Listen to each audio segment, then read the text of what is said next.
Hi, I'm Father Jim Haney from St. Paul's in the Plains Episcopal Church in Lubbock, Texas, and I've got just a few thoughts for you today. It is the 13th of December. It is the third week of Advent. Just a few more days, 12 days from now is Christmas itself, an exciting time of the year.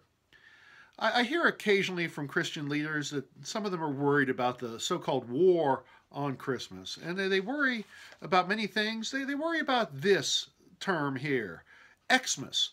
I have heard people say that they worry that Xmas takes the Christ out of Christmas.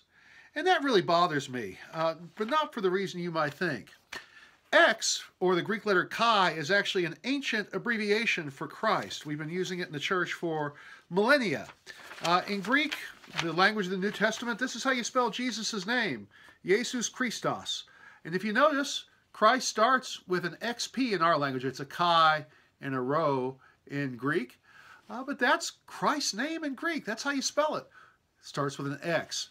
And the abbreviation of Xmas is not a new thing. That's been used for centuries in the Christian church as a quick way of saying Christmas. X is not taking the Christ out of Christmas. He's very much present. It is the first letter of his title, Christos, Christ. In fact, sometimes you see that symbol used, the XP or the chi rho, is used in Christian art. Here's a cross I keep on my wall.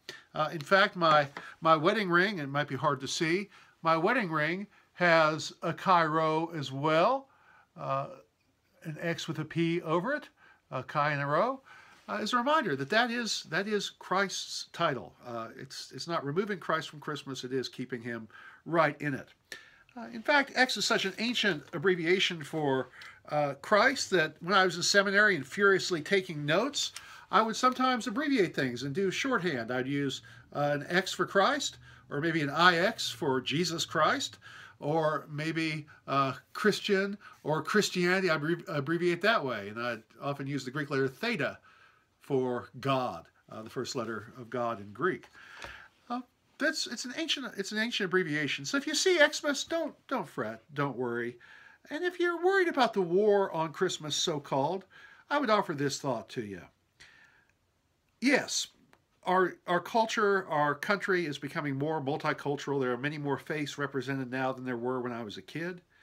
And yet, I'm not so worried about how other people view Christmas. I worry about how we Christians view Christmas. And so during this time of year as we prepare for Christmas, my focus is not on how other people are observing it. My focus is on how I'm getting prepared. How am I preparing my heart to welcome the baby in the manger? How am I preparing my life to welcome him back as returning Lord when he comes again in glory? And so I'm not worried about Xmas, because that is an ancient abbreviation for Christ. I'm more worried about how I'm getting ready for Jesus' coming. And I would encourage you to do the same. Let every heart prepare him room, and have a Merry Christmas when it comes 12 days from now. God bless.